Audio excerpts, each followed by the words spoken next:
요한계시록 7장 9절에서 17절에 있는 말씀입니다.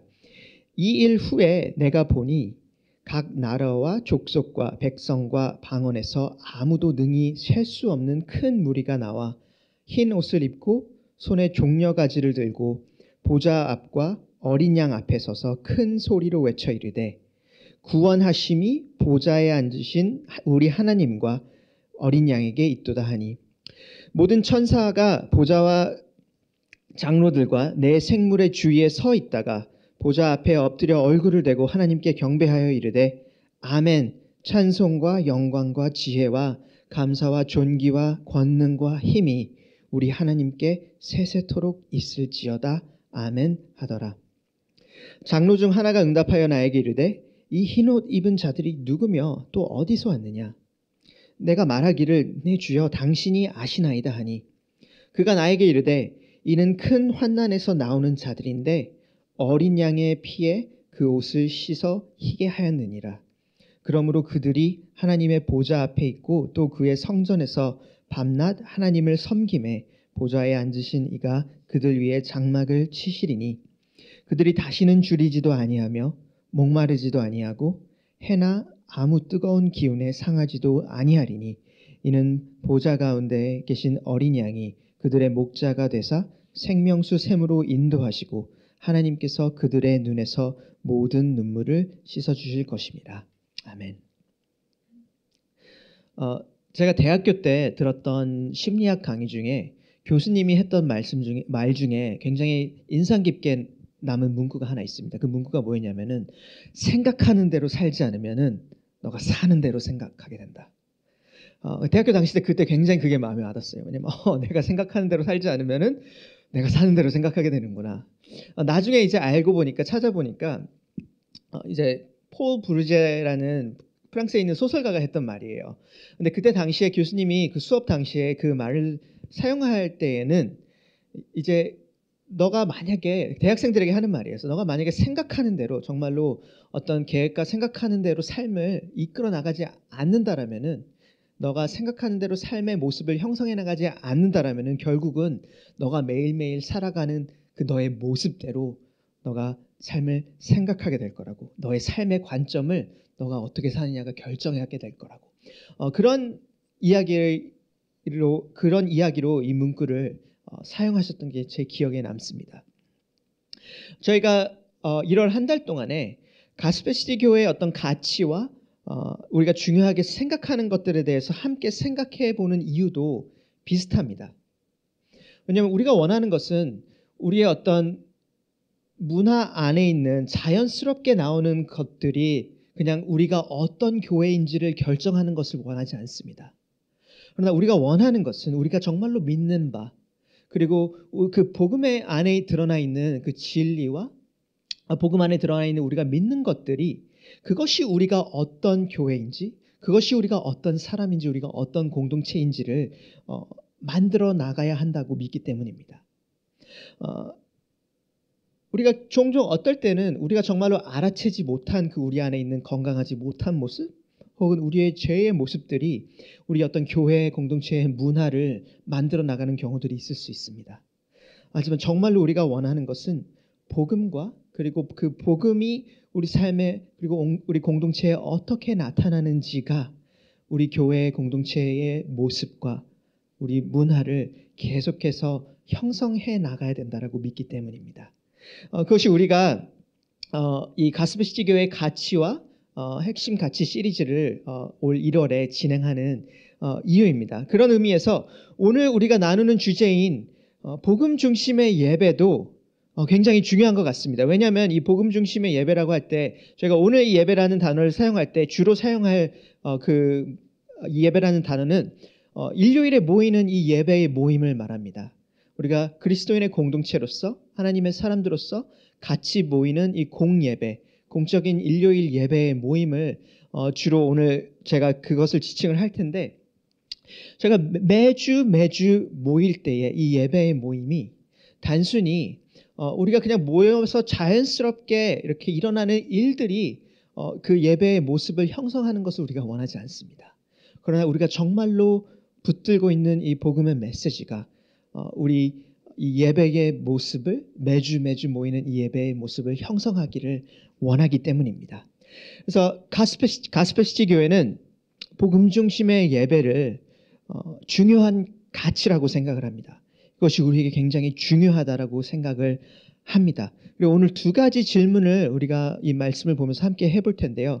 첫 번째는 복음 중심의 예배라는 단어를 우리가 왜 사용하는지, 왜 그냥 예배라고 안 하고 왜 복음 중심의 예배가 중요하다고 말하는데 왜 복음 중심의 예배라는 단어를 사용하는지가 첫 번째 질문이고요.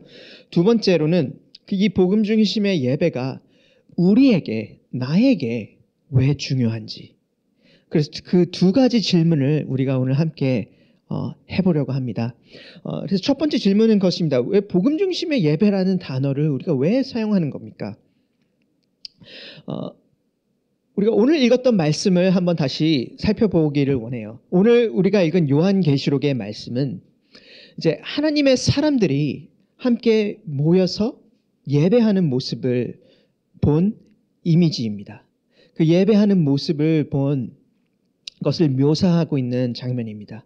그리고 어떻게 보면은 우리가 지금 이 땅에서 드리는 예배와는 조금 다르게 어떤 불완전하고 이렇게 어딘가는 약간 부족한 그런 예배의 모습이 아니라 정말로 온전히 회복되고 그리고 정말로 온전히 하나님의 모습을 마주하고 드리는 그런 종류의 예배의 모습, 온전하게 회복된 예배의 모습의 이미지를 요한복음에 그 말씀에서 보여주고 있습니다.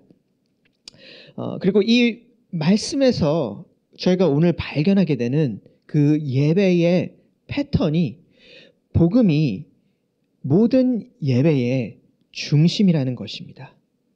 복음이 우리가 드리는 모든 예배의 중심입니다.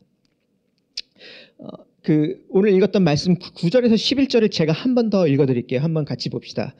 이렇게 나와 있습니다. 어떤 일이 있던 이후에 내가 보니 나는 이제 요한입니다. 내가 보니 각 나라와 족속과 백성과 방언에서 아무도 능히 셀 수 없는 큰 무리가 나와 흰 옷을 입고 손에 종려가지를 들고 보좌 앞과 어린 양 앞에 서서 큰 소리로 외쳐 이르되 구원하심이 보좌에 앉으신 우리 하나님과 어린 양에게 있도다 하니. 10절이 너무나도 중요한 표현인 것 같습니다. 이 예배의 모습을 보니까 이 사람들이 여러 어떤 인종이나 배경에 상관없이 여러 사람들이 나와서 이렇게 예배를 합니다. 큰 소리로 외쳐서 구원하심이 보좌에 앉으신 우리 하나님과 어린 양에게 있도다. 구원이 하나님께 속해 있고 구원이 어린 양이신 예수님께 속해 있다라고 이야기를 합니다. 예수님을 어린 양이라고 하는 표현은 성경에 많이 나옵니다. 이제 요한계시록에도 나오고, 예를 들면 요한복음 1장 29절에 가면은 맨 처음 예수님이 이렇게 사도 요한을 만날 때에 세례 요한을 만날 때에 세례 요한이 예수님을 보면서 이렇게 표현합니다. 예수께서 자기에게 나오심을 보고 이르되 보라 세상 죄를 지고 가는 하나님의 어린 양이로다.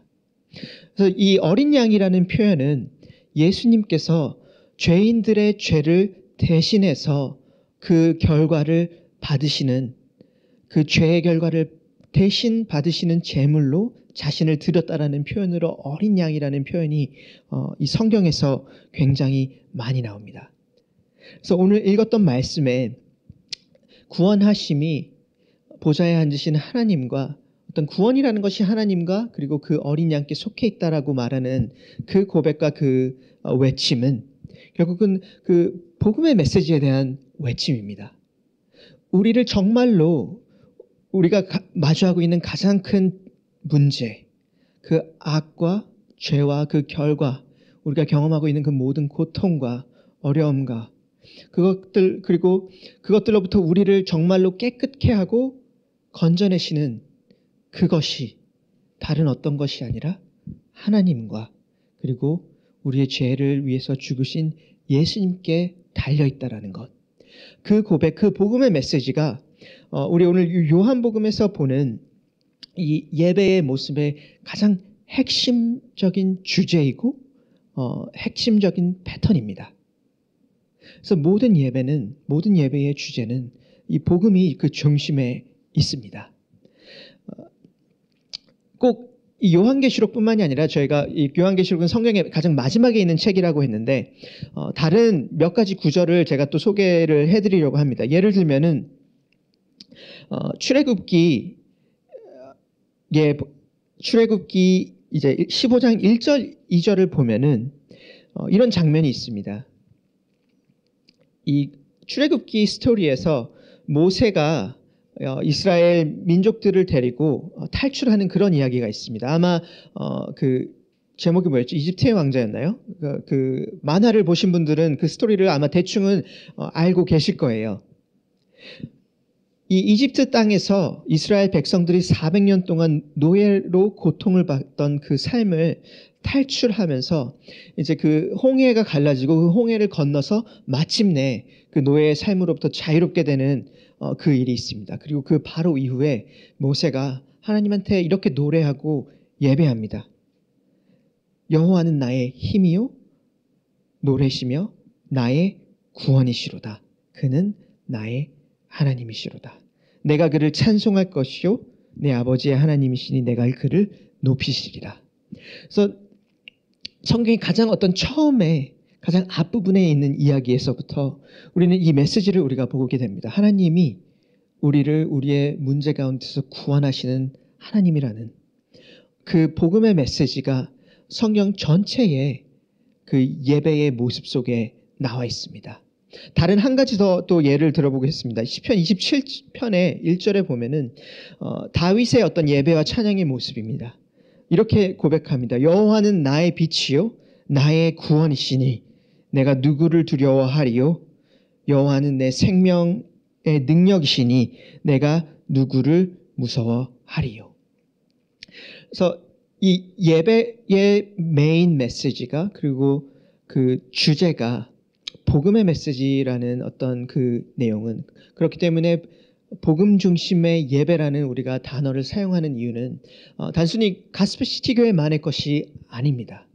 그러나 성경에서 나와 있는 구약에서부터 신약까지 처음부터 끝까지 성경에 나와 있는 그 예배의 패턴에 그 중심에 언제나 그 복음의 메시지가 있기 때문입니다. 그래서 우리는 이 예배 가운데 언제나 예수님의 삶과 예수님의 죽음 그리고 예수님의 부활을 통해서 그분이 우리를 죄로부터 자유케 하시고 우리를 죄로부터 깨끗게 하신다는 그 메시지에 우리가 반응하고 그것 때문에 우리가 고백하고 찬양하고 기뻐하고 우리가 그 메시지에 반응하는 것이 우리가 복음 중심의 예배, 우리가 복음 안에서 드리는 예배의 모습입니다. 그래서 우리는 예배 가운데 언제나 그 죽음을 이기시고 승리하신 예수님과 함께 기뻐합니다. 그래서 그것이 첫 번째, 우리가 왜 복음 중심의 예배라는 단어를 사용하는지 우리가 기억해야 될 것은 이것은 단순히 우리 가스펠시티 교회만의 것이 아니라 성경에서 나와 있는 예배의 패턴과 예배의 모습이기 때문입니다. 우리가 두 번째 질문은 이 질문을 우리가 계속해서 해보려고 합니다. 이 복음 중심의 예배가 왜 나에게 중요한지, 그것이 왜 우리 공동체에게 중요한지, 그것이 왜 교회 공동체에게 중요합니까? 그것이 우리가 두 번째 우리 스스로에게 한번 질문을 해보고 싶은 질문 중에 하나입니다. 그 이유는 우리가 진정으로 하나님을 예배할 수 있는 유일한 방법과 유일한 모습이 복음이기 때문입니다. 오늘 그 11절의 이제 말씀을 보면은 어떤 이 하나님을 경배하는 모습이 나옵니다. 하나님을 경배하라는 단어가 나오는데 11절에 보면은 이 여러 무리들이 보좌 앞에 엎드려서 얼굴을 대고 하나님께 경배하여 찬송과 영광과 지혜와 감사와 존귀와 권능과 힘이 우리 하나님께 세세토록 있을지어다. 아멘 하더라. 이 예배의 모습은 어떤 이 하나님이 가지고 있는 그런 속성들, 영광과 그리고 지혜와 어떤 존귀와 권능과 그 모든 것들을 바라보면서 하나님이 정말로 어떤 감탄과 예배를 받기에 합당한 분이시구나라는 고백이 오늘 읽었던 말씀에 있습니다. 그분 하나님께서 경배의 대상이 되는 것, 하나님께서 우리의 마음 가운데 정말로 그것을 기뻐하고 즐기고 그리고 경배하는 그 대상이 되는 것이 합당합니다. 그것이 맞습니다. 그리고 인간이 어떤 성경에 말하는 인간의 지어짐은 우리가 그 하나님을 기뻐하고 하나님께 영광을 돌릴 때 우리 스스로도 그 안에서 가장 큰 기쁨을 누리고 그 안에서 가장 큰 만족을 누리도록 지어졌다고 그렇게 성경이 이야기를 합니다.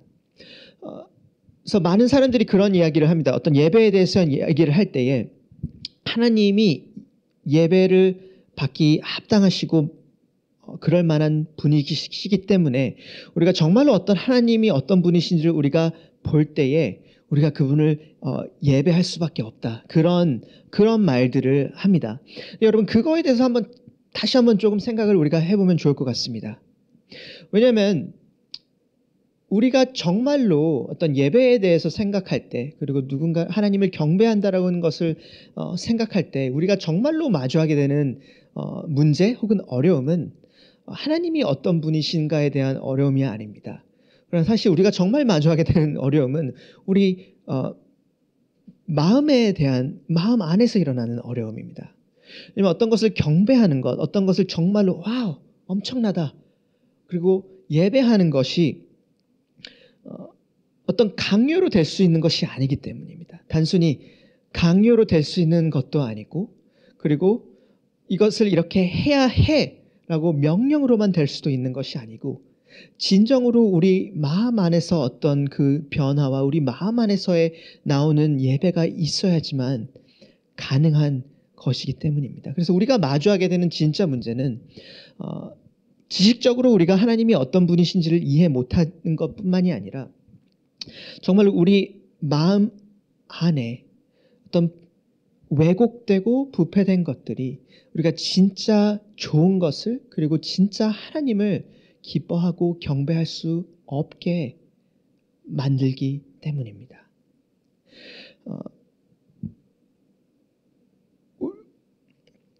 여러분 복음이 어떤 그런 우리의 예배의 모습을 형성하지 않을 때에 우리가 이 예배 가운데 어떤 복음의 메시지가 계속해서 드러나고 그것을 경험하지 못할 때에 나타나는 두 가지 어떤 예배의 양상이 있는 것 같습니다. 그 두 가지를 한번 짧게 나눠보고 복음의 메시지에서 우리가 한번 더 생각을 해보기를 원합니다. 첫 번째는 두려움입니다.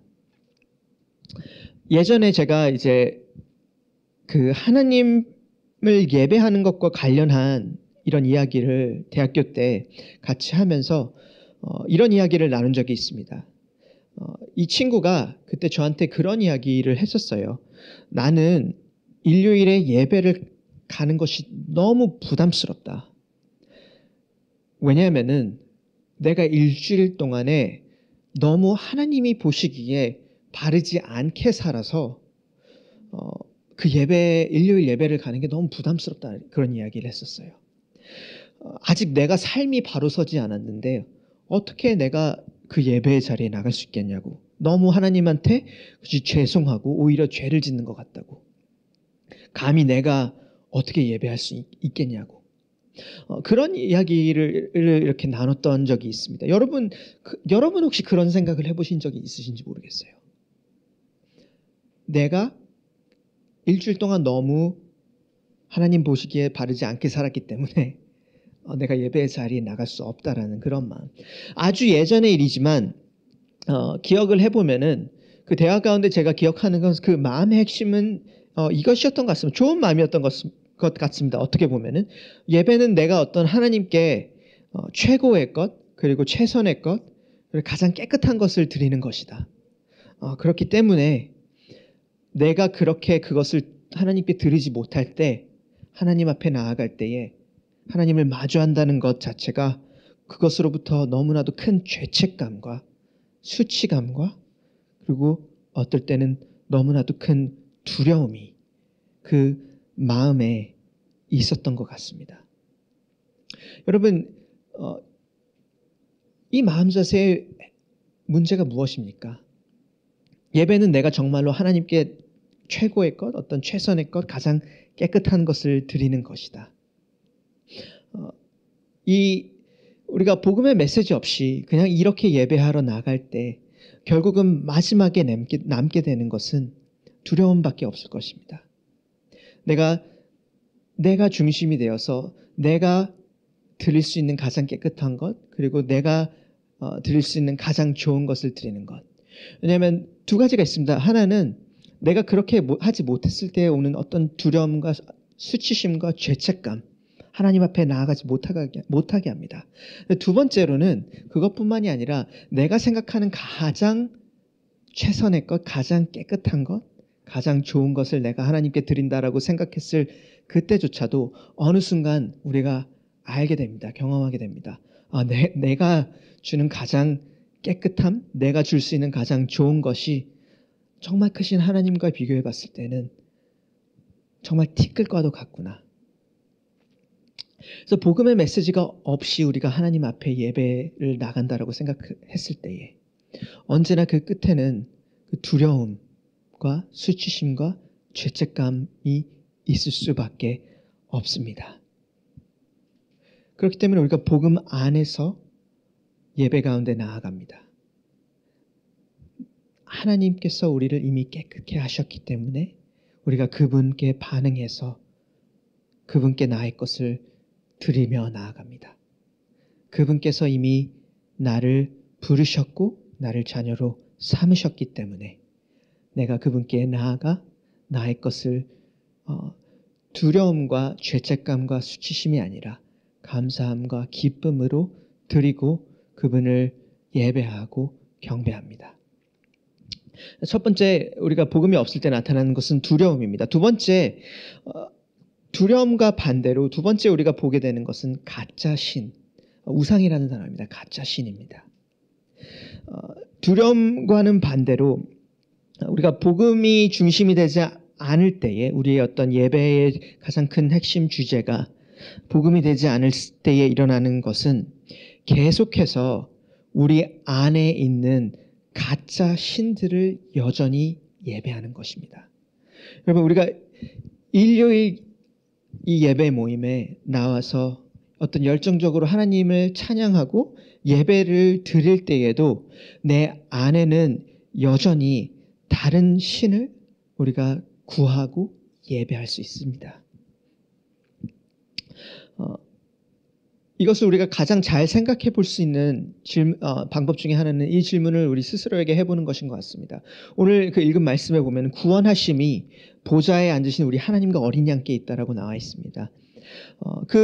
이 구원이라는 거에 대해서 우리가 스스로에게 질문을 해볼 때에 저는 제 안에 있는 그 가짜 신들을 조금씩 발견하게 됩니다. 이 질문을 스스로에게 해보시기를 원합니다. 내가 어떤 두려움과 어떤 어두움과 절망과 아픔을 지나갈 때에 그것이 우리 삶의 일상에서의 오는 그런 것일 수도 있습니다. 혹은 직장에서의 어려움일 수도 있습니다.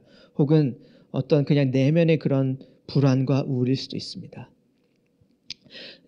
내가 그런 어두움과 절망을 지나갈 때에 정말로 이것을 나를 구원해낼 수 있는 것, 정말로 나를 이 어둠 가운데서 건져낼 수 있는 것이 무엇일까?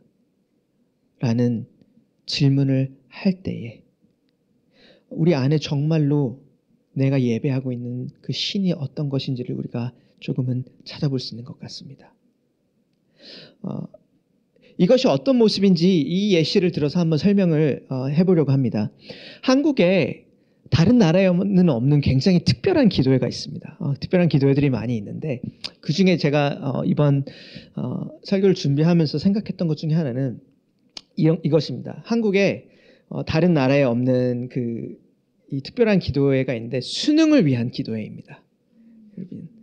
본인이 가는 거거든 아니면은 수험생을 둔 자녀들이 부모님들이 가는 거거든 이 수능을 위한 기도회라는 게 구글 가서 검색해 보세요. 있습니다. 많이 나옵니다. 그리고 여러분이 아셔야 될 것은 한국에만 있습니다. 여러분 다른 나라에 수능을 위한 예배 모임, 수능을 위한 기도회라는 것이 없습니다. 물론 여러분 그 수능을 위해서 기도하는 게 나쁘다는 것은 아닙니다. 하지만 제가 생각했을 때에 우리 안에 어떻게 보면 우리 안에 있는 그 가짜 하나님의 모습을 정말로 우리가 잘 이해할 수 있는 예시 중에 하나이기 때문에 제가 이것을 우리가 나눕니다. 그래서 수능을 한 100일 정도 앞두고 이제 그런 기도 모임을 나가기 시작을 합니다. 수험생이 혹은 보통은 부모님들이 많이 하는 것 같아요.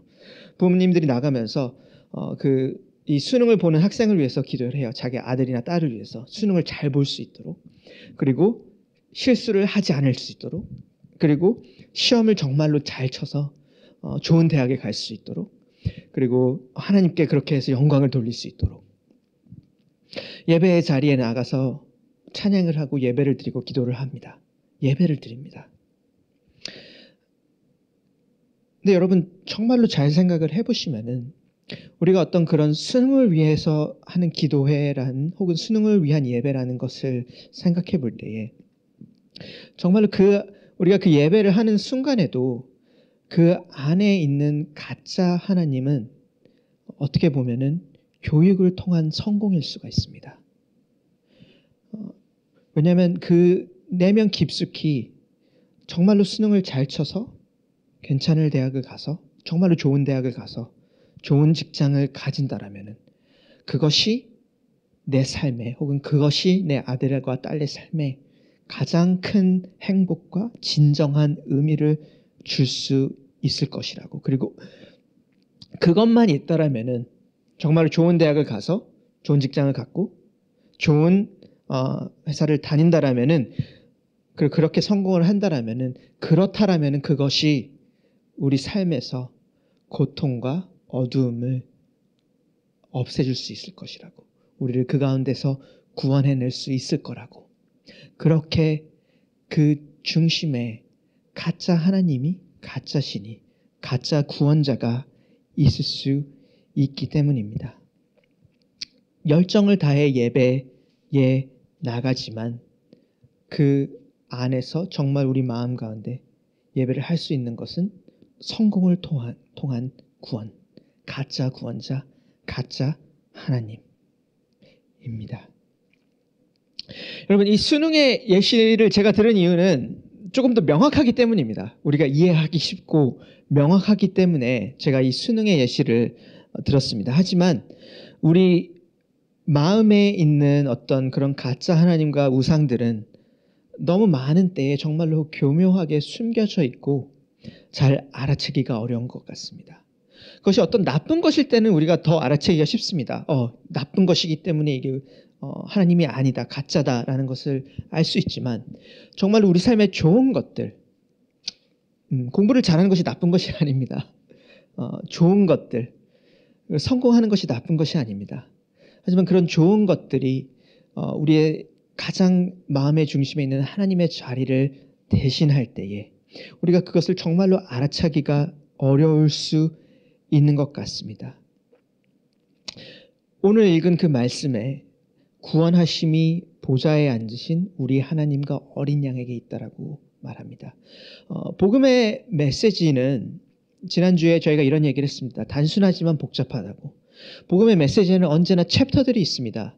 여러 가지 스토리가 있고 그 안에 맥락들이 있습니다. 그리고 언제나 그 맥락 중에 빠지지 않는 것 중에 하나는 우리가 마주하고 있는 진짜 문제가 우리 안에 있는 가짜 하나님, 가짜 신들, 그리고 우리 안에 있는 죄의 문제라는 것입니다. 그래서 복음의 메시지가 우리 예배의 중심이 될 때 우리는 단순히 어떤 두려움으로부터 자유로운 것뿐만이 아니라 우리를 붙잡아 두고 우리에게 정말로 줄 수 없는 평안과 안전을 약속하는 그 가짜 구원자들을 고발하고 그것을 드러내고 우리를 정말로 구원하시고 우리에게 진짜 평안과 진짜 안정을 주시는 그 하나님 그리고 예수님을 바라보게 하고 그분을 예배하게 하는 것입니다. 그래서 복음 중심의 예배는 두려움이 아닌 기쁨으로 우리가 반응합니다. 죄책감이 아닌 감사로 반응합니다. 그리고 가짜 신, 가짜 구원자가 아니라 진짜 우리를 깨끗게 하시고 우리를 구원하시는 그 하나님을 예배하는 유일한 모습입니다. 제가 아까 이런 말을 했습니다.